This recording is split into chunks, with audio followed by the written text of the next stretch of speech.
Hello and welcome to another episode of the Best You interview series. It's Gary here again, and thank you very much as always for taking the time to tune in to this episode. And today I'm joined by addiction medicine physician, life coach, and entrepreneur Dr. Sarah Nasir, who's here to discuss her work in the addiction recovery space. Dr. Sarah specialises in holistic addiction recovery, mental health resilience, and productivity mastery. Dr. Sarah empowers modern Muslim women to thrive professionally and personally while staying grounded in their values. Dr. Sarah combines medical expertise with compassion, offering actionable strategies for addiction recovery, mental health, and personal development. She inspires women to thrive in their careers, embrace entrepreneurship, and master time management. And that's something I think everyone could do with a little bit of help on. Dr. Sarah is passionate about creating sustainable change in people's lives, particularly in addiction recovery, entrepreneurship, and family balance. Dr. Sarah, thank you very, very much for taking the time to join me today. Gary, thank you so much for having me on your show. It is an honor to be here. And dear audience, hello, nice to meet you. And I'm really looking forward to the discussion that Gary and I will be having and the value it will bring you. Me too. Me too. So let's start with your journey thus far. There was a lot of component parts to your bio. You have a lot of skill sets and a lot of value to bring to your clients and such. But specifically, what sparked your passion for addiction recovery? Gary, great question. I know my bio feels like it's all over the place, but at the end of the day, I think the commonality here is this ability to transcend our limits, to connect with our soul, to harness the power of our purpose, to then live a fulfilling and thrilling life of design. And that's basically the concept of my coaching service, the Transcendent You. Sorry. And the reason that I'm interested in the addiction recovery aspect, I think it lies very much in that, as well as every of the other dimensions that I like to touch on, the other expertise and arenas. Um, I found in my journey through my medical career as a medical student, as a resident in training, and then afterwards when I'm an attending and a fully fledged licensed physician in the US. Um, I am so inspired and I love the ability of these individuals who are finding themselves at the lowest of lows, and then they are still climbing to the top, whether they have the chemical support they need or not, whether they have people understanding what they're going through or not, when they are setting their sight on a goal of sobriety and success and regaining control of their life. I find that to be so motivational, and it feels very in aligned with my principles. I fortunately don't have personal addiction stories like a lot of my inspiring patients do. However, I see the parallel in the journey where you set your eyes on a goal that seems impossible to reach or seems so daunting, and you want to give up in so many um, steps along the way, personal journey, etc. But then being able to still persevere, to keep transcending. I think that has been a personal journey of mine, and that's where I resonate with the individuals who are trying to recover from addiction. Because at the end of it, under all of this disease and its impact, you have a soul, you have a person, you have somebody with dreams, aspirations, likes, dislikes, with gifts that is the world is waiting for from them, right? Yeah. And so I find it very gratifying to be able to be somebody who can stand with them, give them the advice, break down all these complicated and scary sounding concepts to a way that makes them feel like they got it, you know? Yeah. That is my approach when I sit down and I talk with my patients, that um, it's not just the big pharma trying to throw more at you. It's not just, you know, trying to get your money out of you because that's what your dealers are for. That's what I tell my patients. Here I am. My greatest success story is what your success story. So let's do this together. And that's what I love about being able to strike that chord with certain individuals and just being able to save those lives. It translates into not just change in that one person's life, it becomes, it's like a ripple effect. Just like when something bad is happening, everybody around them are being impacted, including like to the scale of society. Vice versa, when something good is happening and this person is empowered to go out and accept the mission of their purpose and live it, then the ripple effect of goodness follows as well. And Yeah. yeah, so So I think so that's what powerful. sparks my passion. Yeah, and I can really tell that you're passionate about it. In terms of the types and styles of patients that you get, is there a particular genre, a particular type of addiction that you specialize in, or you just seem to gravitate more towards? So I'm the most experienced in the opioid addiction Okay, because it's just so prevalent. But I'm also capable of dealing with other substance use disorders rather than the behavioral disorders, okay, like gambling, porn, or sex addiction. That is not one that I'm as well versed in. But if you mhm, have a substance addiction that somebody's dealing with, that would be more of my genre. So, in addition to opioid addiction, this includes like alcohol addiction, benzodiazepine addictions, um, methamphetamine, and cocaine addictions as well. fascinating. I'm just grabbing some notes here. Yeah. I hadn't really thought about the two major tracks of substance versus behavioral before, and it makes absolute sense now that you explain it in that way. And in terms of, if I could say, the journey, and forgive me if that's not the right nomenclature to use, is there a specific time when you specialize saying, when you, for example, when you've admitted that you have an addiction, that's when I will come in, because the work to get to that point of admittance is yours to do, or it's someone else that would be a better support for you, and I take it from this part onwards, or is it a full life cycle? I'm not sure how that works. Fascinating question. I do want to ask you to clarify it a little bit more. I don't think I understood the question. Do you mind asking it again? Definitely, yeah. So is there, I just wonder, in terms of when would be the most appropriate time for Dr. Sarah to be the best help that she can be for a patient? Is it when someone is kind of thinking, I may or may not have an addiction here, I'm going to go speak to someone and figure out what that looks like? Or is it full blown addiction? They have tried some treatments before, it hasn't worked, and then Dr. Sarah can be the best benefit at that particular time? Is there a sweet spot for when you can add the most value? Very good question. I think it's a very nuanced answer because I'm trying to position myself as somebody who can be able to intervene along the whole spectrum of the journey. And I think Right. journey is a great way to describe it. If we're able to connect sooner, somebody who is starting to wonder if they have an issue with or they're struggling with addiction, or if they have an addiction, that is definitely a place to connect with me as doc for my medical expertise and stop it before it becomes a wasted life, lost in struggling and the pain-filled life. Yeah. At this stage, it might be helpful to, it might need less medicine, but more of the coaching as well as connecting with different resources and support system to develop coping mechanisms early. So you develop this resilience going down life. Mhm. Most often at this time, it tends to be like traumatic history or stressors in life that with poor coping mechanisms where you're starting to slip.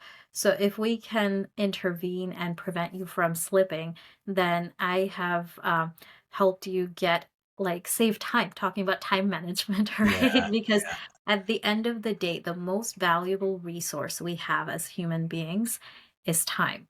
yeah. That's the one thing that does not, you can't go and you can't make up for it. Money comes and goes, health comes and goes, love comes and goes, relationships, right? The only thing that is just a one-way street is time. Mhm. So the more I can save time, the more we have the ability to create an impact for which we're here on earth. Now, if you're somebody who is finding yourself in the midst of it, in the midst of the deep depth of the ocean, that's where it's more intense, and I alone will not be sufficient. You Yeah. definitely need the medical intervention to stabilize the biochemistry. Because, Right. as my sixth grade science teacher used to say, the human body is a bag of chemicals. So, everything that we're doing, breathing, watching, listening, eating, drinking, these are all chemical reactions that are taking place. Okay. Yeah. And so our body generates its own chemicals like hormones and the heroin, the fentanyl, the alcohol, those are also chemicals. Yeah. And now the medicines we're giving are also chemicals. That's where the medical expertise comes in trying to understand how to balance this chemical deficit so your body is back in balance, in homeostasis, so it can do its job.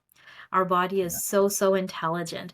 It knows exactly how to take care of itself, but it needs the resources and it needs that lack of distraction, that Mhm. focus, to focus on what it is that you want it to do. So we have a lot of power and influence in how our body grows.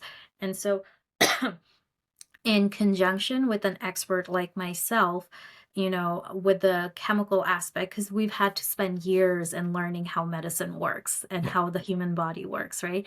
And then we have to figure out how to put the two together to find that balance. Yeah. So I like to tell my patients that you're the expert in your body in Yeah. regards to how it feels to live in your body. And I'm the expert in the science of these chemicals and the physiology or the laws and nature of how the body works. Together, we're going to figure out how to resolve this and get that success story. Yeah. So, as I'm working as a doctor, as an advisor, also as a life coach when this is happening to, grab all that together. So, although these titles are like different, but it all comes together to create that transcendent outcome. And then also, if you're somebody who's at the end of it, you don't have need for Dr. Sarah, that's a great place for me to come and support you as Coach Sarah, Yeah. because now that you have finished that journey and you're ready to take um, all these experiences you had, they can be converted into something powerful and transformed into a product that can help you and maybe others and help you create your legacy. And so if you're at that stage, you want to convert those stories into something that creates an impact and helps others, that's where I come in with the entrepreneurial hat, helping you understand what your passion is, how to channel it, because I have been learning so much. I feel like I'm just a bag of experience and I'm ready to use those myself to help others go on to the next stages of their lives. So, Yeah. long answer to a short question. No, I love it, and it's that ability to really accentuate the journey and say you're never quite finished. You're just working through the various stages of the journey or of the transcendence, if that would make the most sense to the people. One thing I wanted to go back to in terms of, I guess it would probably depend on where the person is at in terms of their healing, if I could use that term. And you mentioned earlier the ability to kind of break things down. And the language I would use in my former career as a project manager would be decomposing, the overall project into manageable chunks that will give you the opportunity to start to figure out what the actual scope of this project is. Very similar that in theme anyway to what you're saying. How do you go about that breaking down literally the person's life, the person's experiences, the person's real world today. How does that start, and to giving you that opportunity to move forward with progress? Yeah. I love that analogy. It just made me think like, you're going back to your experience as a project manager and I'm thinking like fascinating. That exactly what we are? We are a project, right? Yeah, The accumulation of our life story is a big, big project. So I love this question. Um, you know, what I find is that exactly as you said, like it needs to be broken down into chunks, and especially the section of life where we are meeting in, me and my patient or my client. We're in that box right now, in that project right now. So yeah, that's where we start. We start at where we are, analyze what is happening, because sometimes people don't know what is the next phase for them. So yeah, maybe that is the next goal, to figure out what it is that you want to do. Because I know when I started my transformation and growth journey, heck, I didn't know what I wanted. I started with, just doing that visual board, that just brainstorming in a class where we were just sitting down and thinking about what is like all the things we want to do, the books we want to write, companies we want to establish, what do we want to be known for, how much do we want to weigh, etc. Right? yeah, Um, so that full life vision is what I started with, and that's something I like to start when it is somebody I know it's going to be a consistently showing up, and I have that one-on-one or that long-term relationship coming. So that's something that I like to bring in, and I like to do it every few often. yeah. Other parts I like to do is, or the main foundation of it is that I like to see where the people are standing in the six dimensions of a transcendent, is what I like to call it. Because, even though we look like one person, we're different dimensions. We're a multi-dimensional being, right? So there's other elements, and that's where my osteopathic training comes in. Like it was rooted in me that the body is a unit of mind, body, and spirit. That's the tenets of osteopathic principles founded by the founder, Dr. Andrew Taylor Steele. And what I've found in my journey is that I need to add three more dimensions to that to make it feel more complete. So the transcendent dimensions are mind, body, spirit, social, financial, and aspirational. So I find that not having homeostasis, balance in these six dimensions, also leads to a feeling of incompleteness, um, and lacking, which is what people try to fill, you know, Mhm. the gap with. And what people sometimes end up filling those gaps with, because they're too scared to go out and do something about their soul's calling, telling them to address these needs, is they will try to numb out those feelings, that, the negative feelings like anxiety and depression that arise with not being aligned with your authentic self. Um, they will go and try to like numb out those feelings with drugs or other activities, drugs, alcohol, and other activities. So I believe that we're not meant to be just empty. We're meant to fill our vessel, our life, with stories and experiences that makes us feel. I think that's the Yeah. human experience, right? That's what makes us human.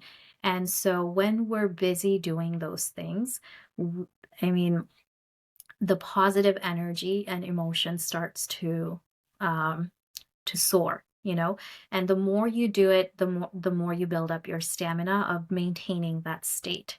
And the more you stay in that state, the more you become acclimated to it. And it's called the steady state, the peak performance state, right?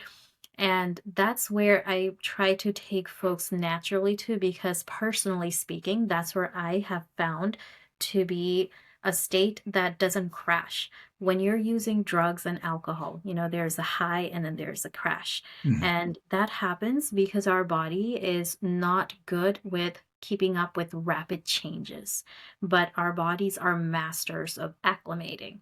And that's Right. why disease takes place. And so, if you train your body, if you train your mind to be in that elevated state of existence constantly, that becomes your baseline. Just like if you're depressing your health constantly, the withdrawal symptoms and cravings become your baseline, right? So, Yeah. what I like to do with my patients, going back to that project, the word you used was decomposing, right? Yeah. Uh, is to decompose down to these six dimensions of a person, of a transcendent. And then what I like to do with my, patients and clients who are year-long clients, because it takes time. You have to give yourself time for all these transformations to take place. So much easier to break things than it is to fix things. Yeah. Much, much shorter time to just drop a cup and shatter it into 1,000 pieces. It will take hours to weeks to months to put everything back together. Yeah.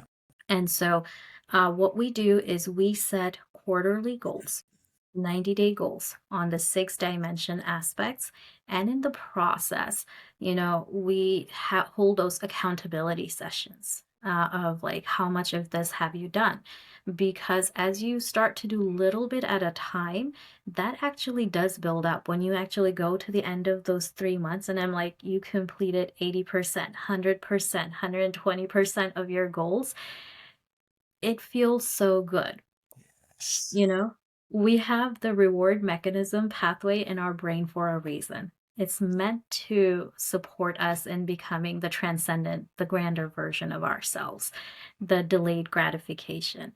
The addiction hijacks that system, right? And so it's retraining the mind, retraining the body to go into that other element. And this is not applicable just to addiction. This is why, in my introduction, you saw that I'm interested in self improvement. Yeah. I'm using what I've learned in treating my patients with addiction and transcending addiction to help, um, you know, apply those same principles. Because the sweetest thing you can experience is the reward pathway in your brain just constantly being on and not off. And so that is what I'm applying in the other fields as well, on how to overcome your fear. Because patients with addiction, they're afraid of withdrawal symptoms. They're afraid if they're going to catch a bad disease like HIV or Hep C. Mm. They're afraid if they're going to overdose. Versus when on the other side, or like, at least as a Muslim woman, what I had to wonder is, what is going to happen if I put myself out there? What if people don't like what I have to say? What if people, you know, troll me or attack me in a way for what they don't agree with, So I had to overcome those. Will I lose support of people I think I like? You know? So I had to overcome those and transcend those limiting thoughts myself. And what I've found is that as you go out there, yes, there will be people who will disagree with you. Yes, there will be people who will give you the eyebrow raise and be like, what are you really doing it for? What's in it for you? Yeah. It doesn't matter, is what I've realized is that what people think of me is not my business. Beyond the Yes. fact, beyond the fact that I just want to make sure that I'm not doing them wrong. Mm. And after that, you know, it's none of my business what goes on in their head. There's a reason why I'm not privy to their thoughts, right? So Yeah. I just need to keep control of myself. I need to be the first one who believes in my ideas. I need to show up. If I don't show up for myself, who will? For Yeah. the inspirations that I have. Just like the patients with addiction. If they don't show up for their body, for their lives, for their loved ones, who will? Yeah. Right? So that I find it's a very parallel path rising to the top, despite how much inside your doubts and self-protective mechanisms want to like dampen you. We're just so much more amazing than that. And it's just fascinating journey. I appreciate you giving me a chance to dive deep into that. It's incredible. I mean, so many of the points that you had raised there are key points that I use in my general daily conversation with almost everyone I interact with.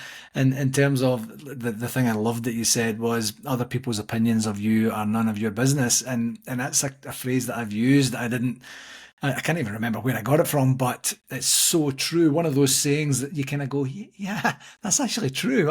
Why am I even worried or concerned about that? And it's freeing. It creates a healthy distance between what may happen, the reaction to what it is you're putting out there or who it is you're trying to become, and what it, the actual intention, the energy you're willing to expend on that to get your lesson out there.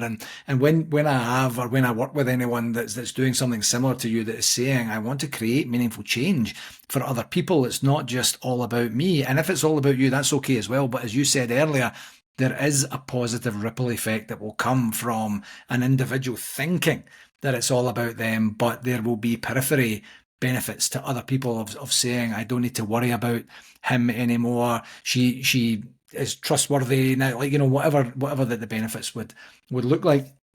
And it's one of those things where it's, you need, if you don't do this, especially if you've already accepted the gift that you've been given, that your voice, in whatever way, shape, or form you decide to use it, is going to be magnified to other people.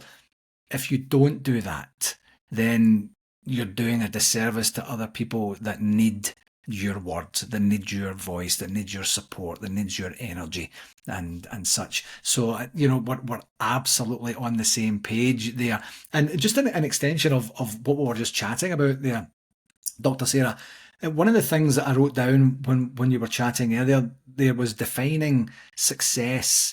And you touched upon it a little bit there in terms of your 6 stages of transcendence, and then the literal measurement of success. And I loved what you said, the reward pathway always being open. I've said for many, many years that people are buoyed by progress. People, they just are. If you don't make progress, or you're actually regressing in some way, that's demoralizing, and it will come with a whole bunch of potential negative connotations to that. On the converse, when people are making progress, even if it's not as much as they would like, or as quickly as they would like, or maybe even taking the path that they initially hoped for, progress is energizing. So the reward pathway is certainly something I'm going to use in the future to make myself sound a wee bit smarter than I actually am. But in terms of the definitions of success, is there a logical part in the journey that you deal with when you're dealing with an addictive personality, where you start to introduce those measures? Is there, I'll use the term again, a sweet spot where too early and it might be overwhelming or misunderstood, too late, you've wasted some time in there, but there's that logical period of time within their journey where you say, I think it's time we started to put some quantifiable measures on this, because you're making more progress than you think you are. Or I want you to see in a meaningful way to you, there's demonstrable progress being made. Is there a logical time within your practice? Very deep question again. I love the questions you're asking. Um, so I think I'm gonna steal from your experience as a project manager in the Yeah. past, and I'm gonna take your decomposition down again. And I think whenever you had a project, I'm sure I have no experience in proper training and project management, so feel free to, educate me when it looks like there's a good educational experience opportunity there.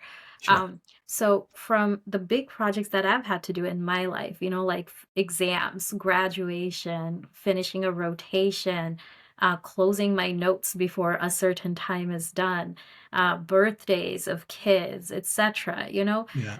Um, each one of these things are projects in our lives, right? Our lives are Exactly. made up of individual activities that we have to do. And every activity, when we set an intention to complete them, it becomes a goal as soon as you set, like, this marks the success. Like if we do this, then that means we have accomplished that task. That is the difference between a task and a thought, in my opinion. Yeah. Is that thought you're like, yeah, I should get the laundry done. Yeah, I should fold the clothes. Like literally, I have like a big crate full of clothes just sitting there for me. Uh, None of them for me have become a project yet, Yeah. right? But I know that it's a really sad project because it's like once you finish putting everything away, you turn out and then there's just more. And that Yeah. is just so, for me, is just depressing. Laundry is depressing. I don't know why we don't have a solution for that yet at a time when people are going into space and we have computers in our hands. Anyways, personal venting done.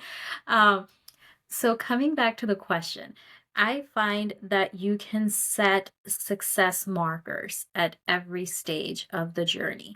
If you're somebody who's acutely just coming and you're just fresh, like you just used this morning and you still have needle marks on your arm, Yeah. the goal for that person at that moment will be a little different from the person who have been, for their last use was like 3 months ago or a year ago. So that success marker is changed, on a regular basis.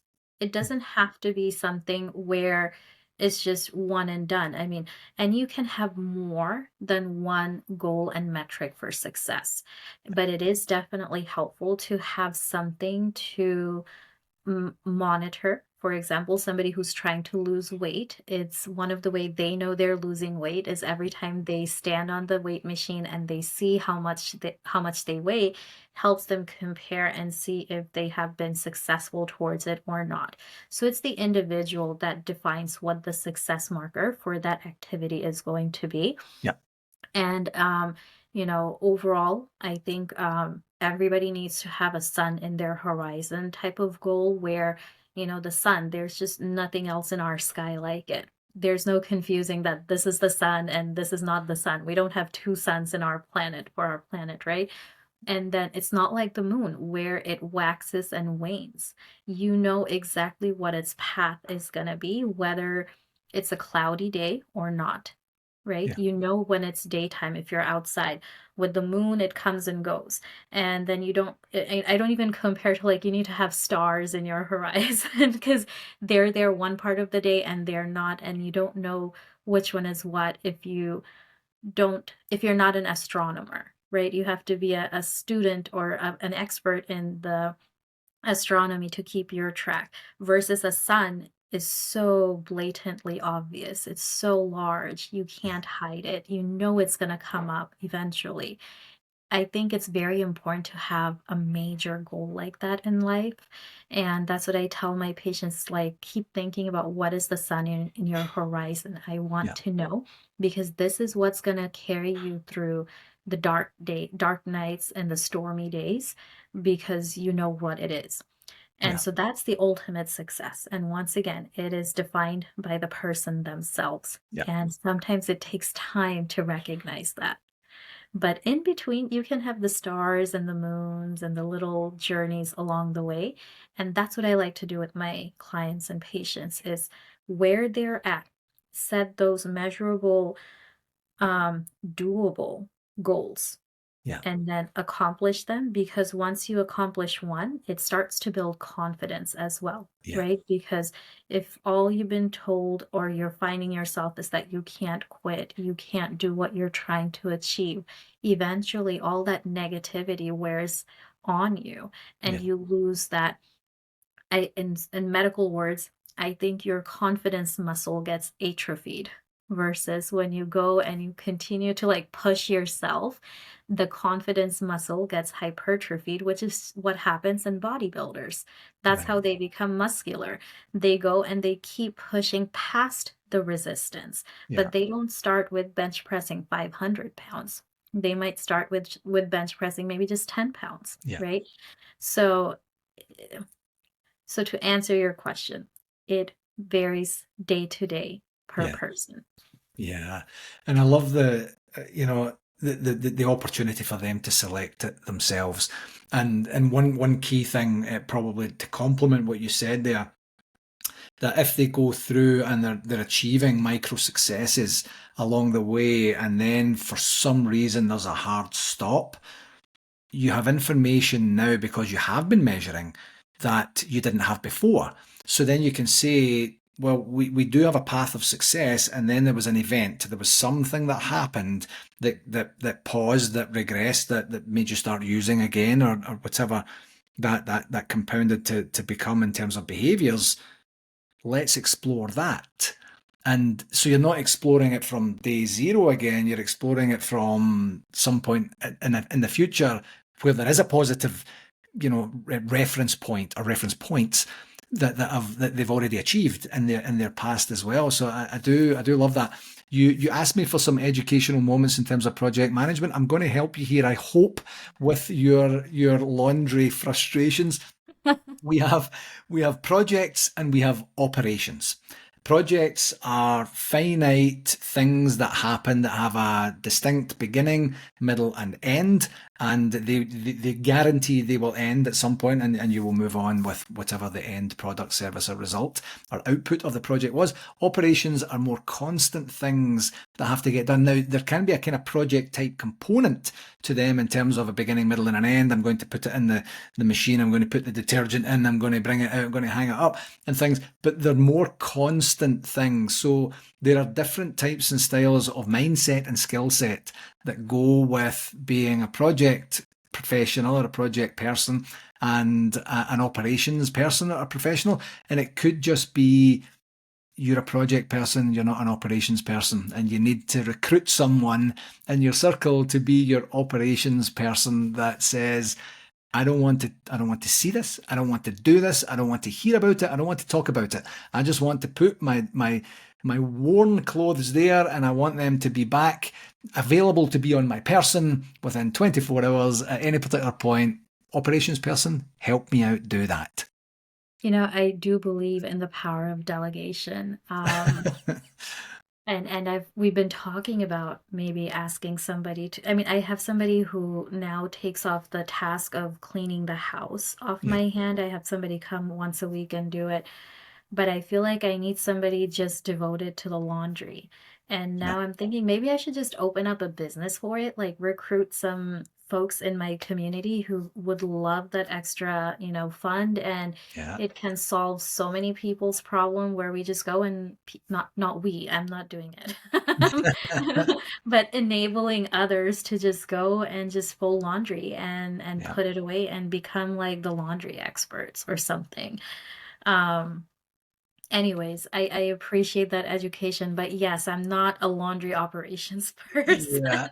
Well, do you know the key thing? Look at us brainstorming and entrepreneurial ideas, and Yeah. it's a great segue because I do want to talk about time management in a second here. But ultimately, the thing I quite like laundry because I see there's demonstrable progress through every single step. It's not like I'm doing the same thing and it just looks or feels the same.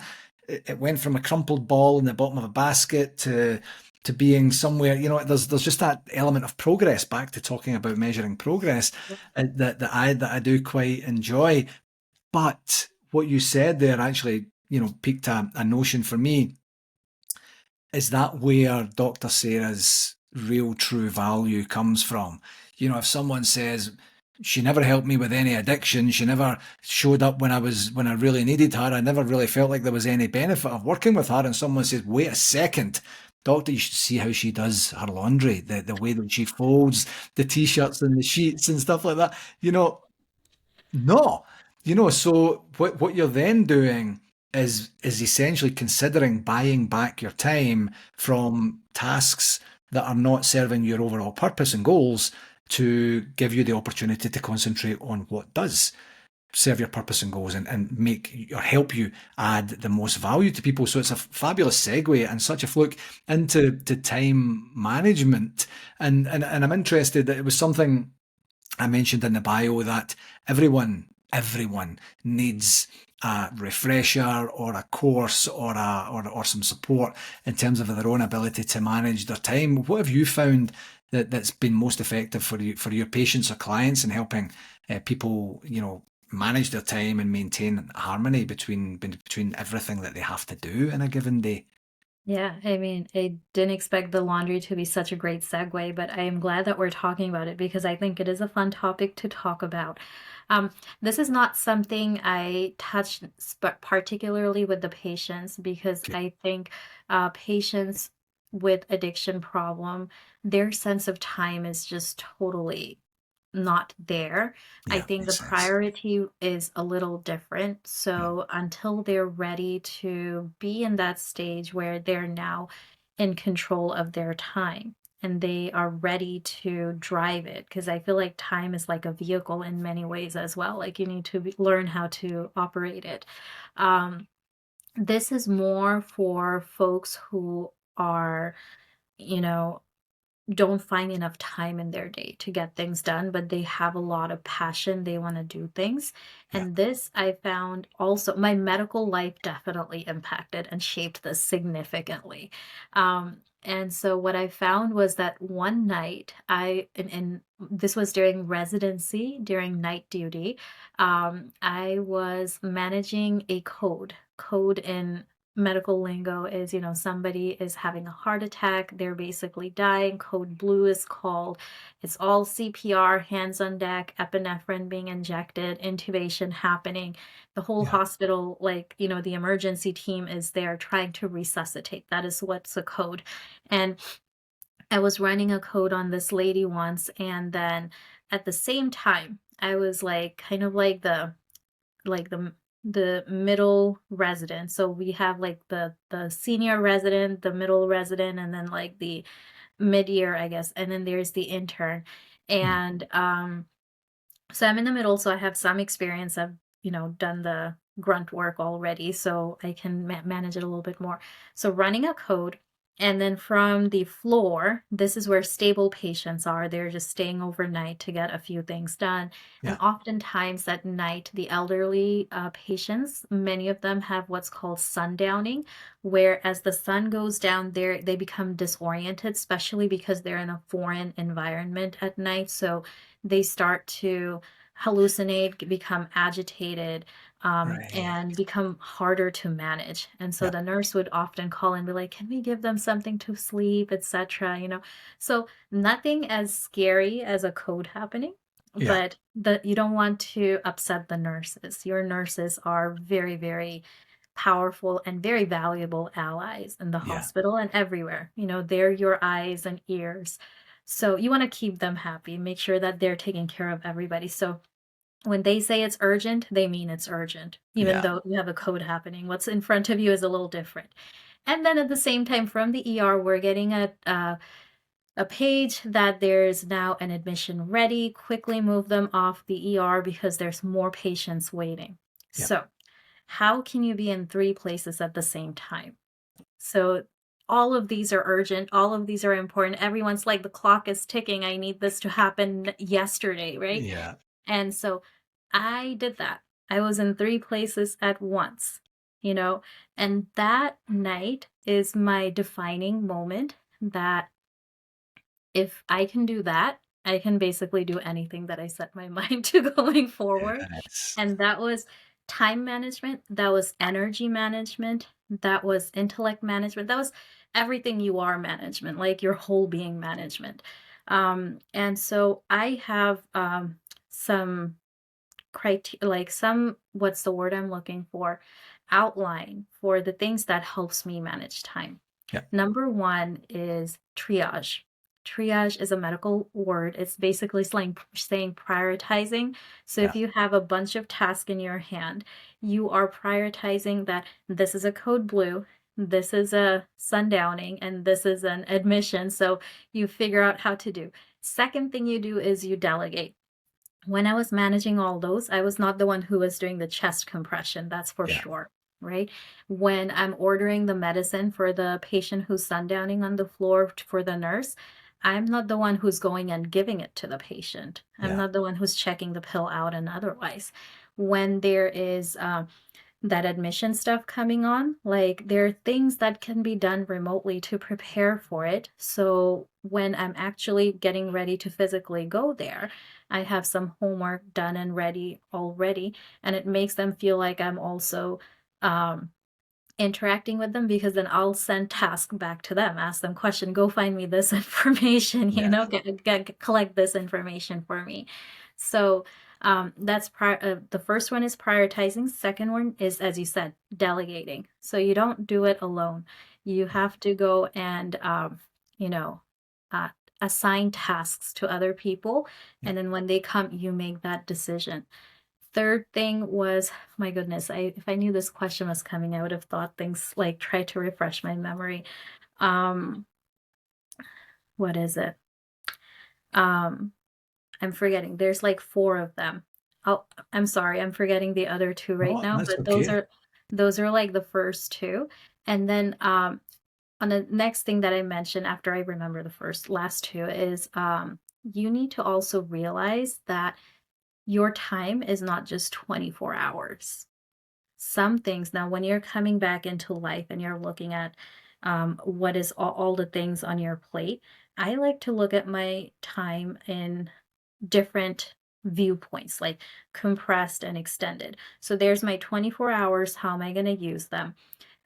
Then if I have lots of projects, I look at the scope of a week or a month, because then you can, you know, kind of spread them around to Yeah. be something where I'm going to allocate this day for this podcast. I'm going to allocate this day for just work, this day for laundry, etc. Yeah. And then um, also make sure that you give yourself time for rest and just vegetation. Yeah. Like that allows me, like being able to do it this way, where I have the prioritized and then allocated for the different structures in my week, in my day. And I have folks to help me, like for us, my virtual assistant helped us connect. So Yeah. otherwise I wouldn't have been able to, I think it would have taken me months or years to actually be on your show otherwise. Yeah. So, I knew my help. So it's a teamwork. And then I have another concept called spinning plates that allows me to do multiple things in parallel. And I Yes. think it comes with this time management skills, where if you have seen, the master jugglers, they go and they spin the plate on different sticks. Yeah. They're not just standing there and spinning one plate all the time. Yeah. They're injecting their energy into one plate, puts it on spinning, and then that plate has its own center of gravity and has its own momentum, and it's doing its own thing. And they keep doing that, and then they keep coming back and reinfusing the energy on different plates. So, batching, that's one of my third things. There we Batching. go. Yes, there we go. I guess this is the part of the batching process, my four Yeah. steps. Yeah. Um, what I like to do is I like to combine activities together Yeah. where I can accomplish the spinning plate philosophy. Yeah. For example, when I'm doing my cooking, I don't cook every day. I Yeah. cook like once or twice a month. And then anybody else who doesn't like eating like, prepped food and then just heated up food for a long time, they can cook themselves. So Yeah. also knowing like how much you're going to be hands off and let other people learn to fend for themselves. Yeah. That's the thing that needs to be taught, like the husband, the kids, etc. Like you got to Yeah. let them figure out life on their own. Um, So when I'm cooking in batches, I'm doing that. And that's also my time to catch up with family. Like I turn on the phone and then I'll talk with my mom, my grandma while I'm chopping something. Yeah. So that's one way of combining things and getting things done. Except for laundry. I haven't found a way to Of do laundry course. with that. Yeah. So, um, so yeah. So I think that's a long story. Like I really went really deep into it. Yeah. I would have done a better preparation if I knew this No, it's question. great. It was great. It was great. It's a great analogy because not analogy. It's a great explanation because everyone has a different relationship with time, and you can even have multiple relationships with time depending on where you're at in a given point of the day, of the week, of the month, of the year, and it's just good to get a little bit of insight into how you can keep the plate spinning. I was smiling when you were saying plate spinning because I've used that analogy for years and years and years and years in my project land, where our job is to keep the plate spinning, and you see the one wobbling at the side and you just go over and give it a little bit of manipulation and it gets back to spinning again, and then you can go give other things attention. So I do truly, truly love that. This has been a great conversation. As you know, it's called The Best You podcast. And as such, I get an opportunity to ask each guest what regular practice they employ to give themselves the opportunity to be the best version of themselves. So, what does that mean for Dr. Sarah? I think that's a great question. And I'm appreciating how resonant our approach to life and descriptions are, because your show's name is The Best You. My coaching company's name is Transcendent You, because it is at the end of the day all about you, right? Yeah, yeah, You are the star of the show of your life. You're yeah, the center of your universe. And nobody else is going to, outshine you. Nobody else is going to be the hero in your story, yeah, because it's all about you. And so the question that you asked about what does it mean to be the best version of me is to embrace that narrative that I am the star of my show. I am the director, the producer, the actor, the writer of the plot and the story. And so for me, it comes back to living the philosophy that I have created for the transcendent aspect, where, I look at the life as a fulfilling and thrilling adventure at this point, yeah, because I think our lived experience is all about these like, I feel like life is a treasure hunt now. And these moments where we overcome something that we were struggling with, or we encounter a new experience that just gives us that burst of like euphoria. yeah, Um, that's what I'm chasing now. And I think that is what allows me to become better and better. That um, when I'm facing an obstacle now, it's more about what is the gift this has for me? What is the experience that I'm going to have at the end of it? That is my treasure, and I want to open it, and I want to harness it. I want to experience it, and I want to live it. So it allows me to continue to transcend my limits. And in the process of it, I'm finding that I'm becoming closer to myself as yeah, well as my creator, because I believe that, our souls are in, are what I believe in God. So he says that he breathed life into us. So I feel like our souls are an extension of his breath. It's that pure super nuclear energy that gets translated through our actions to, build build cities, monuments, empires, yeah, transcend time, right? So that is the power of the soul. I don't think we appreciate it enough. And so being able to discover what I'm capable of, what I'm here for, that is an adventure. And that allows me to continue to pursue my purpose, that I'm here to do something good. I believe we're all created for a good purpose. We all have our noble purpose. It's when we run away from our purpose. It's when we stop listening to that voice inside of us, because our conditioning over life drowns it. So much noise everywhere, outside, inside. yeah, We stop listening to that pureness inside of ourselves. And when we run away from our purpose, then we start to feel down, depressed, anxious. Um, what's the word I'm looking for? Dis-ease, mm, unease inside of us, yeah, right? And so that's what happens, I've found, because I've been there, right? Where I've tried to yeah, run away from who I think I'm supposed to be, versus when I'm leaning into what I'm finding, like, is the right path. It just keeps opening up, as you go yeah, forward. When you're walking into purpose, like, the path starts to open up, versus when yeah, you're walking away from it, it feels like sinking into darkness yeah, versus walking into light. That's what it feels like to me. And so these brings me back to that last part of living an adventure. Yeah. So that's what helps me be the best me by leaning into the Fabulous. transcendent philosophy, optimizing the six dimensions of myself, making sure that I'm well balanced, well fed, being in tune with myself Yeah. helps me be in tune with everything else around me. Incredible. Mm, Incredible. thank I you. love it. This has been a fabulous conversation, Dr. Sarah. Before I let you go, where can people find out more about you?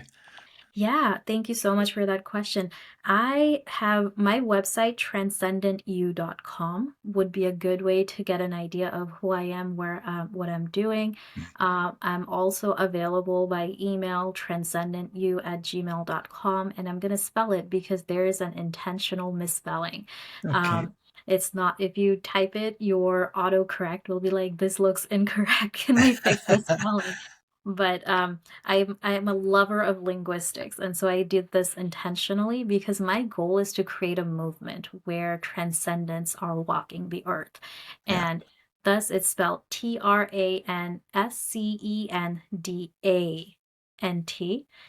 transcendantYou, either at gmail.com or transcendentyou.com, because, somebody who's just transcendent, but somebody who, like, a doer of transcendence is a Yeah. transcendent.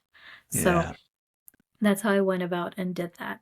And if you're in California, I am opening up a telemedicine private practice. So if you're anywhere in California, and you need a good doctor who will listen to you and help guide you and take the time to explain things to you, if you value that, um, you know, I'm opening that California-based telemedicine practice so I can connect with you and support you. And that's going to be zenaracare.com. ZENARACARE.com. Fabulous. Incredible. I'll get all those links put up on the show notes for Thank this you. particular episode. Dr. Sarah, it's been an absolute pleasure. It's been a real education. I've thoroughly enjoyed it. Thank you very much for coming on the show. My pleasure, Gary. I really enjoyed the talk as well. Thank you for having me on the show again.